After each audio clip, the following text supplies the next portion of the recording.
ফুল বিক্রেতা ফাইজা নাকি টিকটকার ফাইজা? রাস্তায় ফুল বিক্রি করা ছোট্ট মেয়েটি রাজকন্যা ফাইজা, যে কয়েক মুহূর্তেই সোশ্যাল মিডিয়ায় ভাইরাল হয়ে যায়। তার হাসি, সরলতা আর নিষ্পাপ মুখ দেখে মুগ্ধ হয় অনেকেই।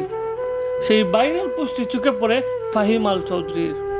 প্রথম দেখাতেই তিনি ফাইজাকে উপহার দেন স্বর্ণের চেন, নগদ অর্থ, এমনকি বাসার বাজারও পর্যন্ত করে দেন। শুধু তাই নয়, তিনি ফাইজার দায়িত্ব নিতে চাইলেও ফাইজার নানি এতে রাজি হননি। এদিকে ফাইজা কানে কানে একটি মোবাইল ফোনের আবদার করলেও ফাহিম সেটি দিতে চাননি, কারণ তিনি চেয়েছেন ফাইজা যেন পড়ালেখায় মন দেয়, মোবাইল পেয়ে ভুল পথে না যায়। কিন্তু কয়েকদিন যেতে না যেতেই দেখা গেল সেই ফুল বিক্রেতা ফাইজা এখন টিকটকে নিয়মিত ভিডিও করছে। আর এটি নতুন করে শুরু করেছে আলোচনা সমালোচনার ঝড়। সচেতন মহলের একাংশই বলছেন ফাইজার নানির কাছে বিষয়টি যেন এক ধরনের ব্যবসায় পরিণত হয়েছে।